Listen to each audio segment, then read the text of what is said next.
Get off my lawn. Don't turn around in my driveway. And don't drive slow if you're in the left lane. Scooby-Doo-Bop-Bop-a-Deep-a-Doop-Bop-Bop. Surrounded by brilliance.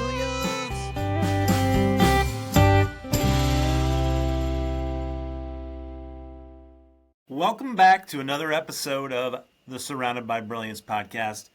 I'm your host, creator, founder, all things awesome, very humble as well, Josh Will. And I'm going to fill you in if this maybe is your first time listening to the podcast or watching on what you're about to partake in. So the Surrounded by Brilliance podcast was created to bring together like-minded people who don't get offended by much and who are annoyed by most things. It's a podcast where humor, levity, and some serious discussion will give you a glimpse into the inner workings of my brain. I know, a scary place. A self-proclaimed get off my lawn guy. You'll hear funny stories, interesting opinions, a lot of grumpiness, and a whole lot more from some really interesting people and some not so interesting people. Which leads me to our next guest who, it's not her first rodeo here at the Surrounded by Brilliance podcast. It's Toni Will. This is her third time here.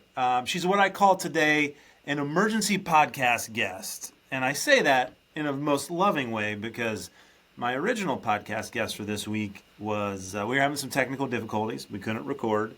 And I said, I got to put out a new episode and I don't have anybody to record. Honey, will you fill in and be the amazing guest that you are? So I'm going to summarize, right? I'm just going to spitball here her intro because this is her third time. Feel free to go back and look at prior episodes, or you can go to one of her many websites, which I know she'll shamelessly plug at some point during this podcast. I have one website, Josh. One. Toni Will is my guest. She does amazing things. You know what? Let's do it. 25 years of work experience in leadership. She is a general manager and governor of the Kalamazoo Wings, a men's AA professional hockey team, which is in the ECHL in Kalamazoo. She's the first female GM. She's also the first female to be on the board of governors. She's the first female, and she's also, Toni's the first female GM of the Kalamazoo Wings, and also for the board of governors. Uh-huh. Her team has won several awards for sales and revenue goals. She's started a coaching business. She's done a TED Talk. She's been holding an annual event called Empower Her. She is in the midst of getting ready to release a book in probably the next 6 months. She's going through all that process. She's doing a lot of shit, getting it done, doing some great things. Most recently, she has celebrated her fifth year anniversary of being alcohol-free. So I know I summarized, but we'll talk more about it. This is my guest, Toni Will. How are you, my lover? Hello, lover. This is what we call in the hockey business an e-bug. Do you know what an e-bug is? And I know your listeners don't like to learn, according to you, but I'm going to teach. My listeners don't like to learn. They come to this podcast so that they don't have to think. They can just laugh or be annoyed, but they don't have to learn. So I'm going to teach. I'm going to teach them one thing. Teach. E-bug in hockey is the emergency backup goalie. Hence the emergency backup goalie, e-bug. That's me. I'm the e-bug for Surrounded by Brilliance. She is. She's the e-bug. All things e-bug. I know you normally talk about football on this podcast. Oh, there's a lot of football talking.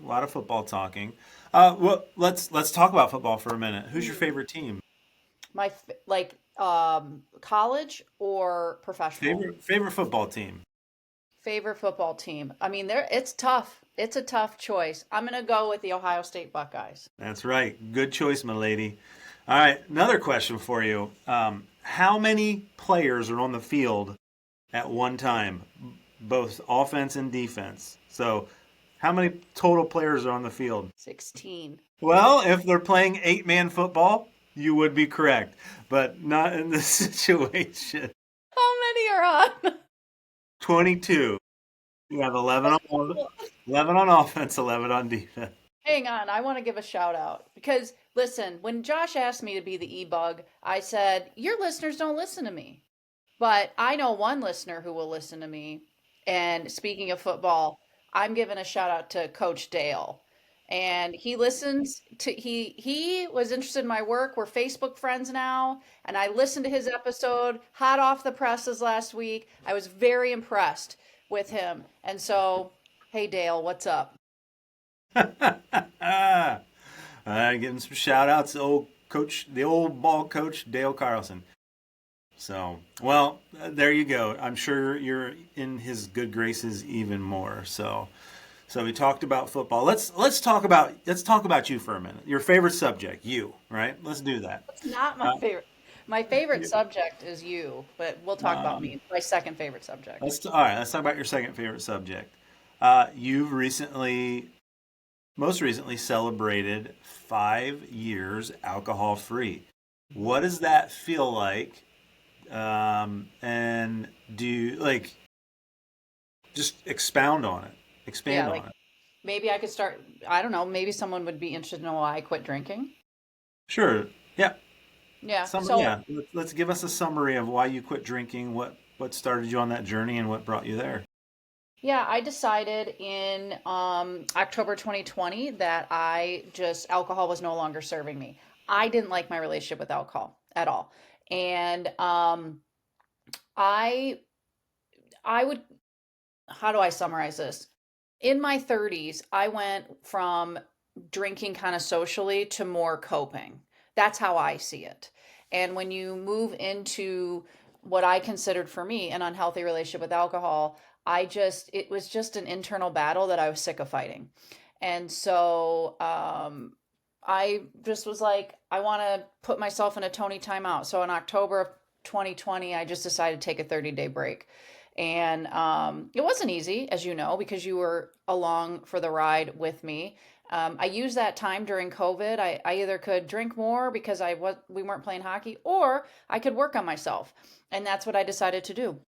So I stopped drinking for 30 days, and then I added 21 more days onto it, and then I was like, I'll go to the end of the year, and then I just kept going.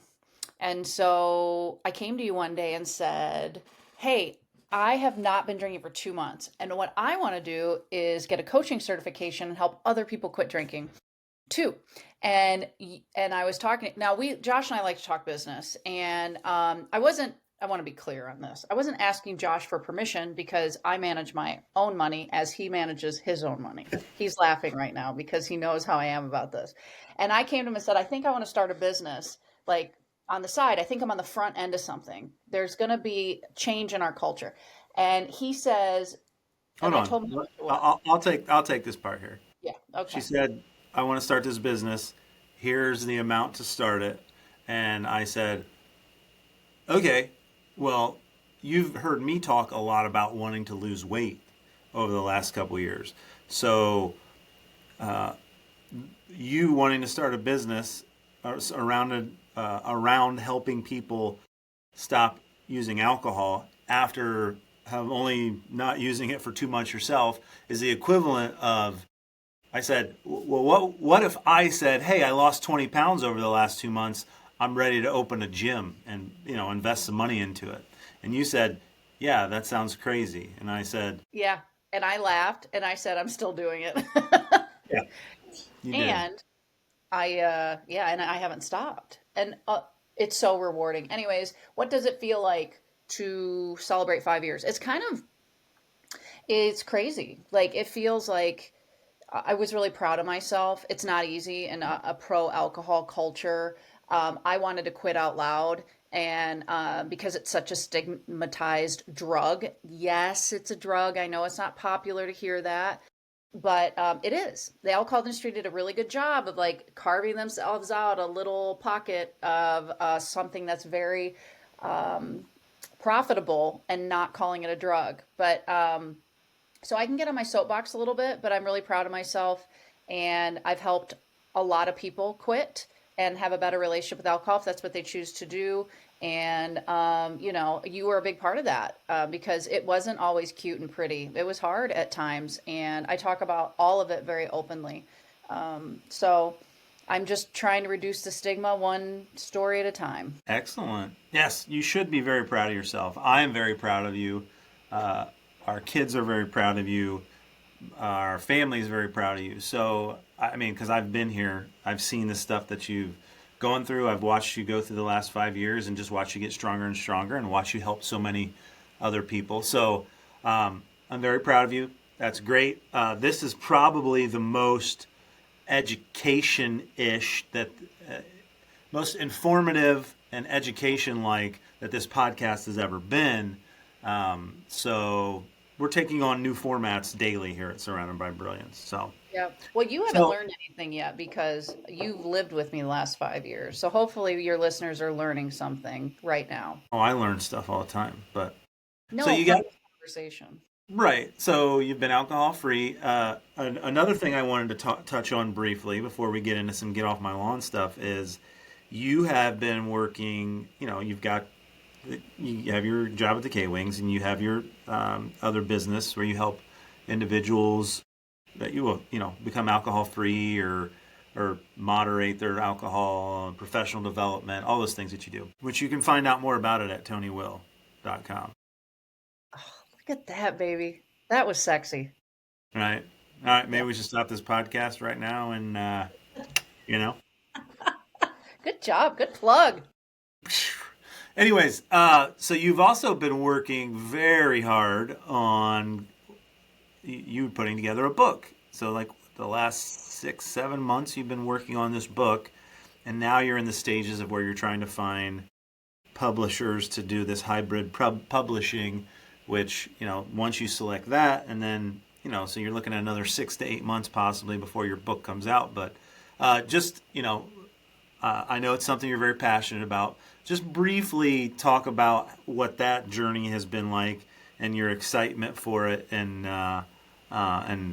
just the things you've learned along the way. But Yeah, I will. I am. I won't. I try not to be long-winded. That's what Josh is trying to say when he's like, she's passionate. Tony read between the lines there. Okay, so my book is called Not the Norm, and the target audience is generally women, aged usually, so anywhere from like 35 to 65, who are looking to make a change in their life and don't know how. And I tell stories from my life that where they're not cute. I mean, I tell some, and Josh knows he's the only one that's read the book thus far. I share a lot of personal stories, but then I also share how to work on yourself, either personally or professionally, depending on the story I'm sharing, to get yourself in a better space. And through my own experience, through my own coaching, and through the things I've done. And I built this around my 6 leadership pillars that I spoke about in my TEDx a year ago. And so that's kind of the book in the nutshell. It's like I'm looking to make change and I don't know how, and I want to be inspired. And hopefully, Toni can help me and I can learn more about her life. Because certainly nothing was necessarily handed to me. I've worked really hard to get to where I'm at. Yeah, no, absolutely. And look, I will, I'm a little biased here, but I am not your target demographic for the book. I'm not the book's target demographic, and I've read it as you mentioned, and it is a very good book. It's real life stories, and then you give some education, some ideas, some concepts on, hey, if you're dealing with something similar, or even if it's not similar, but here are some steps you can take. So it was, even for someone who, and look, I'll say this, and Toni knows this because I said it, if Toni and I have never been married and I didn't know her, but let's say I was an avid reader and I saw this book, I would have just kept going. I wouldn't pick it up because it's not targeted to me. But having said that, when I did read it, it's good stuff, and I think that you're going to help a lot of people with it. So I'm very proud of you for that too. And once it gets rolling and you finally get it published, I'll be excited about that because then I'm sure you'll want to start book number 2 or something, which will be awesome. Josh loves it when I write a book. So it's like, and I was actually talking about it today with the one of the publishers. So Another one? Well, I have, yeah. Okay, cool. No. No, I know. No, I'm excited. It's been a long road and actually been a year since I've been working on it, believe it or not. And you and I are both learning a lot about publishing because we don't know. And I'm always, again, Josh and I talk business together a lot, amongst other things, because we're married. But I trust his judgment and his analytical eye. And there's three different types of publishing. I know we're not about learning on this podcast, but I can't help myself. If you're ever looking to write a book, you could self-publish, hybrid publish, or go the traditional route, get an agent and go through traditional publishing. But that's like less than 1% of authors these days. So hybrid publishing is pretty popular and it allows you to get your book out with marketing behind it, depending on what your goals are. I have a lot of friends that have done both self publishing and hybrid. I'm choosing to go the hybrid route. And it's just selecting a publisher. And listen, Josh and I've been talking about this a lot. I'm like, I thought you just submit your book, and if you submit it, then they print it. That's not how this works. They're very selective. So I'm learning a lot. And good news, all four publishers I submitted to want to publish my book. Now I just have to wait for the business side to figure out what I'm going to do. Love those humble brags, baby. Love it. It's not, I'm not trying to brag. I'm teaching people No, things. it's all positive stuff. It's all educational stuff, which is why now would be a tremendous opportunity to try to balance out all this positivity with a little bit of grumpiness, maybe a little bit of annoyance, and start talking about some get off my lawn stuff. So no need to segue into it. Obviously, we talk about certain get off my lawn situations. You yourself, as I've been compiling this list, have you just said I'm just a 45-year-old man in the but really I have the mindset of an 80-plus-year-old wisdom built man or old guy, whatever, right? I'm just trying to Just find the old. words. So we talk about this list, these things that annoy us, what we call get off my lawn moments. My dear, what is your get off my lawn moment today on this is the third episode or third episode of of season 2 of Surrounded by Brilliance.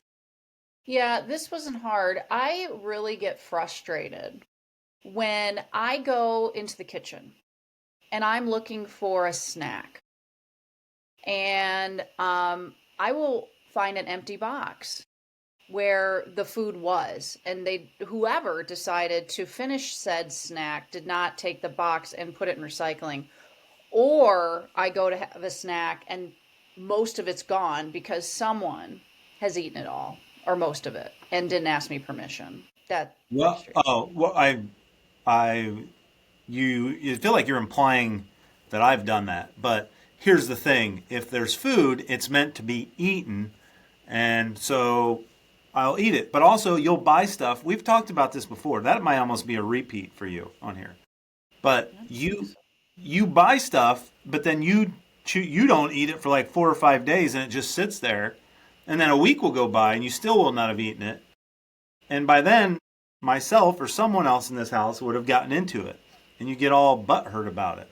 It's food, they're snacks, they're there to be eaten, which is why we've implemented the rule where if it's something that no one else is to touch, you write your name on it. I So do. I respect when you write your name on it. Now, when your name's written on it, I'll be like, hey, I know your name's on it. Can I have one of these?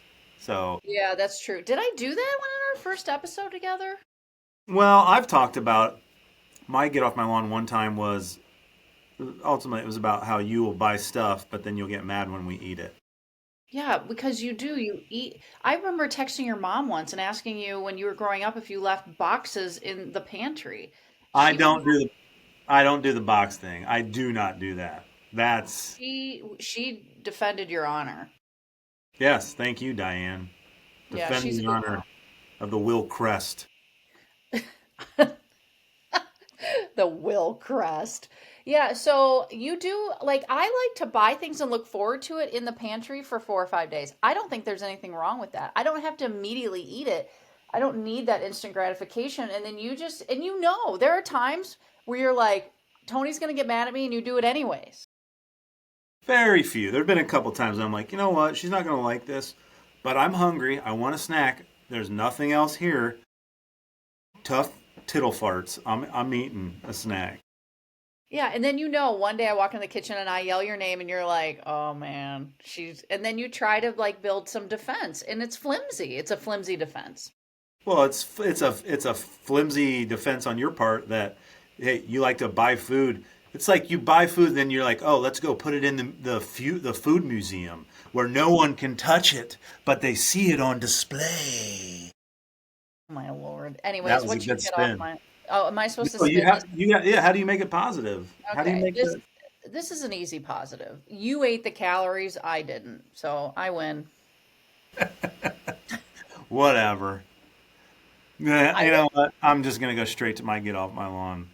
So my get off my lawn on today's episode is when people, specifically our kids and sometimes you, load entirely too many clothes into the dryer. And then they complain that something's wrong with the dryer because it's not drying my clothes. I had to run it 3 times. And then I'll go down there and look and I'll be like, well, yeah, because you put 4 weeks worth of clothes in it, including towels and other bedding. It's going to take 3, 4 times. And they're like, no, it's broke. Something's broke. It always does this. And guess what? Inevitably, everyone always loads entirely too much stuff in it. Part of it's because people around this house, including me, wait to do laundry. You know, some will wait a month, others will wait 2 weeks. And False. no, it's not false. You've False. maybe started to get back on to like, okay, once a week now, but you used to be at 2 weeks. You No, used to I be. didn't. You Honey, did. you work in the home. I do not. I have to I go work to from home. I don't work in the home. What Well, is that? aren't you in the house when you're working? Yeah. But anyways, that's my get off. That's my get off my lawn is people who load too much stuff into it and then complain that something's wrong with it. I need to blow holes in this. Number Well, one, don't like GE or Maytag. They sell these as extra large units to put extra large loads in. I am just testing their marketing. um, these aren't commercial grade dryers. They're residential, right? This isn't the Will laundromat with a commercial grade washer or dryer. You still have to put a reasonable amount in there. You can't put excessive amounts in there. It doesn't matter. I I am right like here. running it twice because it gives me more time to put off the folding. Well, yeah, but then a whole nother get off my lawn would be the fact that uh, you and other people in this house will just let their stuff sit in the dryer for a day or two, right? Yeah, So, I don't have time. so But anyways, that's yeah, my get off my lawn. You well, can't poke holes in it. Those aren't holes. That's just you trying to divert. Those aren't holes. I'm right here. People will agree with this, right? no. Okay, to make it a positive. Yeah. Um, the positive in this would be see, I try not to give any thought to this ahead of time so I can think of it on the spot. The positive in this would be it's a learning opportunity. Meaning I now have a teaching opportunity, which I love to teach people in my house how to do things the right way because they don't always do that. So it's a learning experience for you and our kids, and it's a teaching experience for me. So you get Oh to learn, I God. get to teach, win-win for everyone. At the end of the day, Josh is right. He's satisfied, and maybe, just maybe, they'll take his advice and do the things he taught. I love nothing more than when you mansplain to me. I mean, it is amazing. That's not mansplaining. You always think things are mansplaining. Well, are So you a man? And are you explaining things to me? I am a man. So okay, thank you. You just proved my point. You just verified. All you have to do is be a man and explain something, and it's mansplaining. That sounds like something you need to work on, not the dudes. Okay. Well, the women that listen to this and Coach Dale will agree with me. All right. Well, hey, let's go on to some questions, just some rapid fire questions, all right? And I don't know that I've ever asked you this, but what's a if I have on the podcast, it doesn't matter, you'll have to think of a new one. What's a fun fact about you that most people might not know? Fun fact, I don't know. I mean, my go-tos are I have 2 Guinness World Records and I've done 2 Ironmans. Yeah, I knew those, and you've already talked about those on this podcast. So what's something else? A fun fact, or just a fact? Maybe it's not fun, but maybe it's just something that's factual. It's not fun. Um, I was first team all conference in cheerleading, What year was that? 1995. 5. Yeah. Rah rah ree, kick him in the knee. Rah rah ras, kick him in the other knee. Uh-huh. Yeah, that's a fun fact. Let's see. That's about it. I don't know. I was a lookalike Janet Reno once, according to Yeah, you. you don't get all humble on me now. Find some fun facts. I don't know.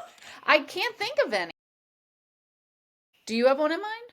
I asked you the question, not myself. Fun facts. I gave you. I really don't know that I have any. Everyone knows I love true crime. I love to read. I read my age every year. My life is kind of public. There's nothing. I don't. I don't. That's it. That's fun. Fun fact. How many deer have you hit in the last 8 months? Okay, there you go. That's what you wanted to bring to light, isn't it? Not necessarily. No, I I have another question about it, but I figured I would just ask it now. I've hit 2 deer this year. It has been very traumatizing. And I've lived in Michigan my whole life. And I've been driving for 31 years. I've never hit a deer. And this year I've hit 2 in February and again 3 weeks ago. And my first car I totaled, and the second car I should be getting back tomorrow. True or false? Are you of the mindset that that you have no responsibility at all in hitting either of these deers? That it is 100% completely on the deer? Well, yeah, deer is the plural for it's not deers, FYI. Uh, it's an accident. This is why they call it an accident. I have no control over the deer walking into my pathway. And so all I can do is pray that I'm not going to get hurt. So you're saying you take no responsibility, no culpability at all. It's always the deer. It's always the deer's fault. Correct. I didn't do anything wrong. Okay. I disagree, but that's probably a whole nother podcast. Were you in the vehicle with me? I know things. Mm. But you didn't answer. Were you there? No, but I have various apps that give me data and information and They're not about. accurate. Now, tell everyone what you said to me the second time I hit a deer. You told me that I need to work on my periphery vision. Peripheral vision. Yeah. Well, what I said was it's October. The deer are running. You're driving on a road that's there are fields that are being tilled, and there's just deer. It's a time that you got to be aware, right? So you need to have your head on a swivel, be aware, and not drive with tunnel vision. That's all I said in a very positive way. Was it? Yes. Hmm. Well, you definitely don't want to drive. You should never drive with blinders, whether it's deer season or not. But I'm not. You act like I'm like. I've driven with you. We've talked about this before. How I'll be leaving the house, you'll be coming home, and I'll literally arm out the window. Hey, honey. And then you don't even see me, and I'll call you and be like, hey, what's up? And you'll be like, hey. I'm like, did you see me? You're like, no. I mean, I'm literally out the window. Listen, if I waved to every man that waved to me, Finish that sentence. I mean, I'm a man magnet. You are a hottie. You're a baddie and a hottie. No, I'm kidding. No, but when a deer walks out in front of you, like literally, the deer had a desire not to live. It's scary. Oh, that's not true. It has a desire to live. It's just, it happens. But when it happens twice in 8 months, you got to start asking yourself if there's some culpability. Anyways, we'll move on. Go ahead. Next question. What? I don't know if I've asked you this question before either, but What's one thing 47-year-old Toni would tell her 24-year-old self if you could go back and enlighten your younger self?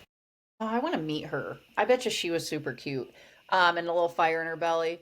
I would just say it's gonna be a wild ride. Don't change a thing. Better buckle up. It's going to be a wild ride. Okay, that's good advice because it would be accurate.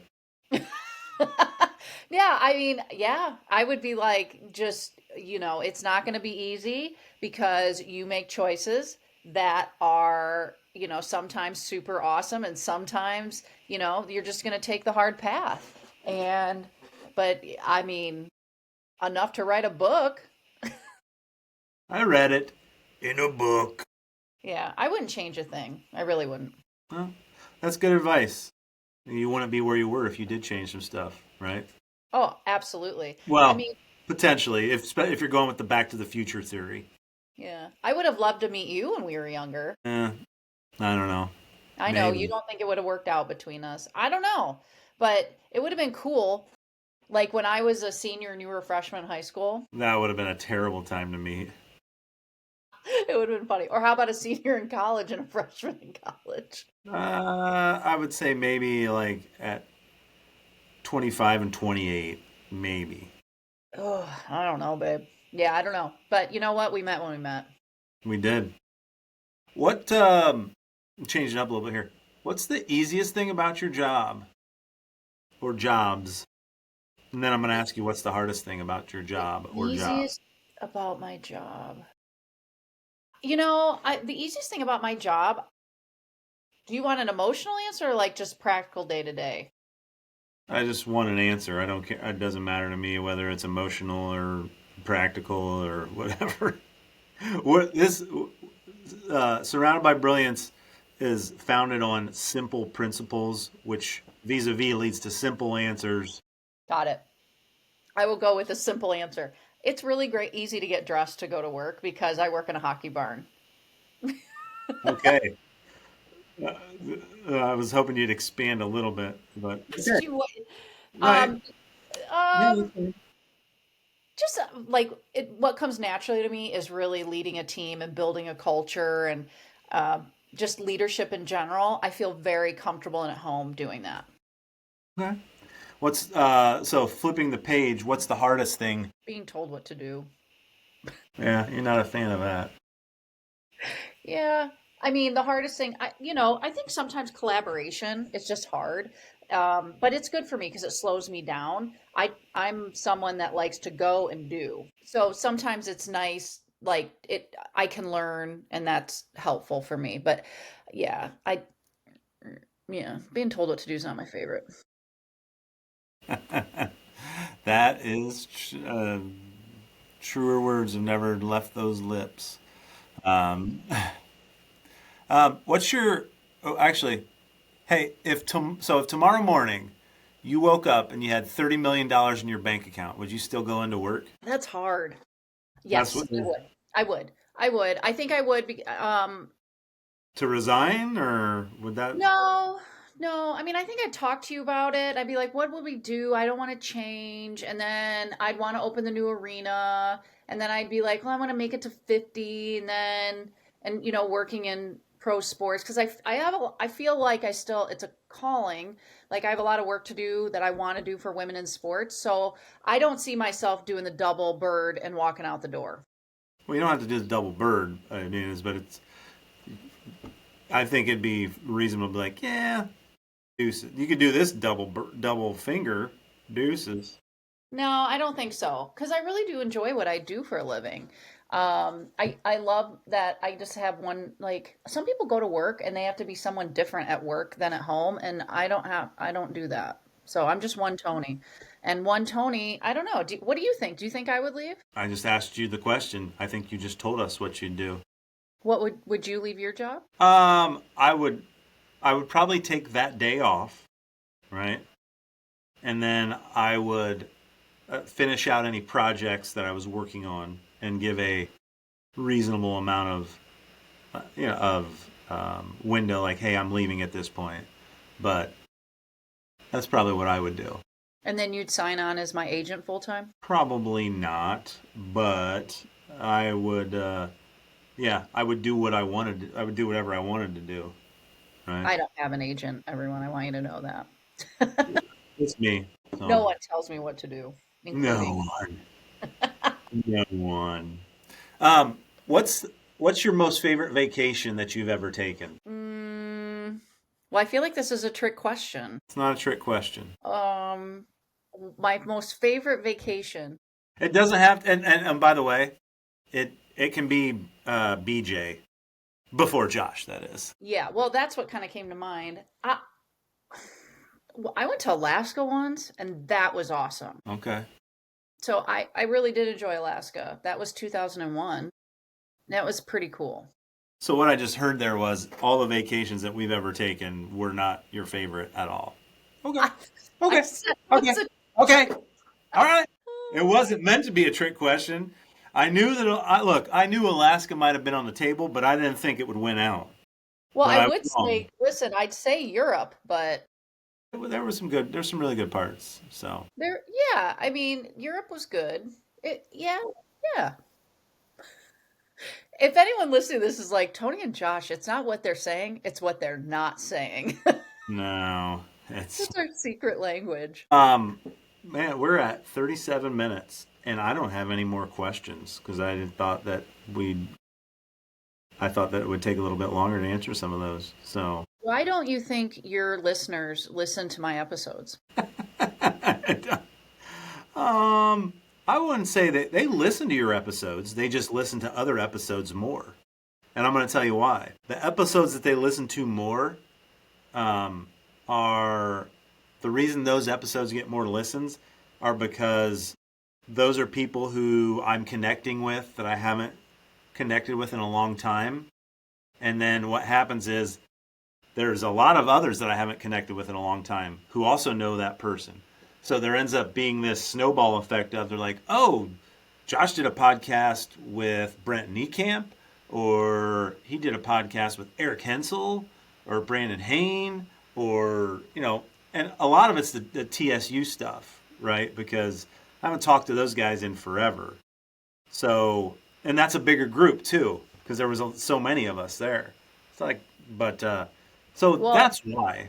Josh, I listen to all their episodes. I feel like I know all them. Do they know your wife? I think they do, but here's the argument I would make: we're men. We're simple. We don't like.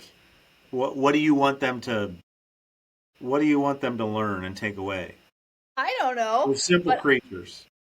Very very smart and intelligent, yet simple creatures. yeah, I love listening to it. Ask me the question about if I were to build a defense, who I'd put on my defensive line. Okay. Well, you don't even. Okay, sure. This will be interesting.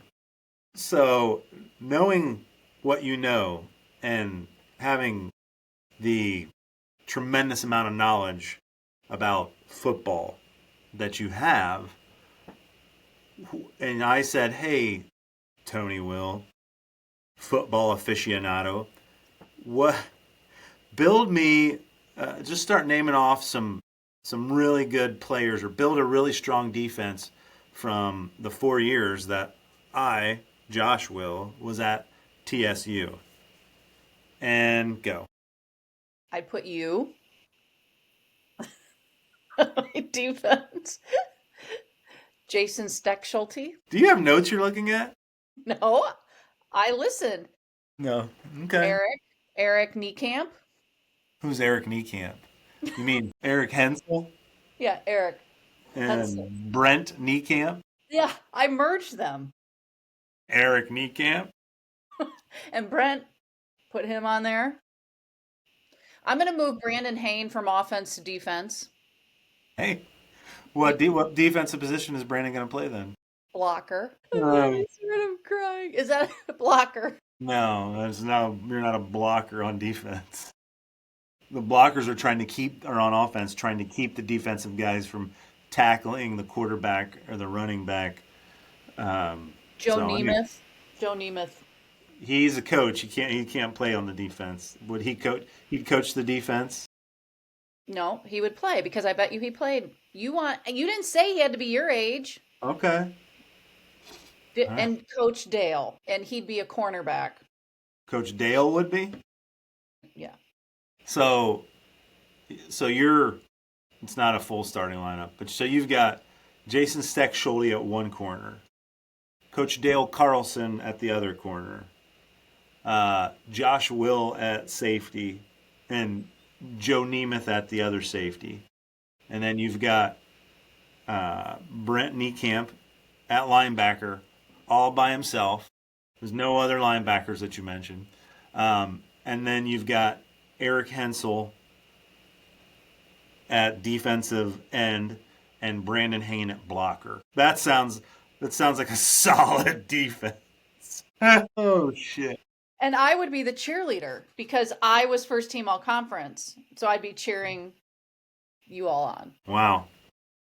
I don't know that anyone could top that defense. I've heard a lot of variations, but that's a tough one. Even though didn't I say even though you're missing like four other players, and in this scenario, you've got Coach Dale Carlson playing a position that I'm pretty certain he did not play. This is my team. I get to build it. Right. So, okay. You've got Brandon Hayne playing a position he's never played. Oh, you know who else could be on is Ryan Day. He could be on there. Oh, you do have an extensive encyclopedia of football knowledge in your brain. Ryan Day would definitely be a good linebacker. Okay. I'm not pretty certain. I know for a fact that in college Ryan Day played quarterback, but okay. Well, it's my team. Okay. Mm-hmm. It is your team. It doesn't sound like it's a very good one because you don't even have a full defense, and some of the guys you have on defense they're out of position. But, anyways, so that is all I've got. So here. Wait, I got another one. Joe Montana. All right, we're gonna move on from this segment and finish up this podcast because I got stuff to do. Yeah. So. I appreciate you being the fill-in guest, even though you might be a fill-in guest on this podcast, but you're number one in my heart. Aw, number one in my heart too, Lava. So you have a lot of awesome things that have occurred, things that you're working on that are going to come out. Where can people find out more about you or learn more about these projects or the things that you've already done? ToniWill.com. I'm also on social media. I'm on TikTok now, Toni Will. Just put in Toni Will. You'll find me. In all of it. Instagram, Facebook, LinkedIn, TikTok. She's right. She's not lying. I get 7,000 posts from her a day on all her various platforms. That's an exaggeration, but people do. So, yeah. Well, thank you for hopping on last minute and doing this podcast. As always, I enjoy having you on here, and I'm sure a lot of people will listen to this. So I love you, and thank you for being on. I love you too, honey. And thanks everyone for listening. Aw, we're cute. Bye, everyone. Bye. Bye. Get off my lawn. Don't turn around in my driveway. And don't drive slow if you're in the left lane. Scooby-Doo-bop-bop-a-deep-a-doop-bop-bop. Surrounded by brilliance.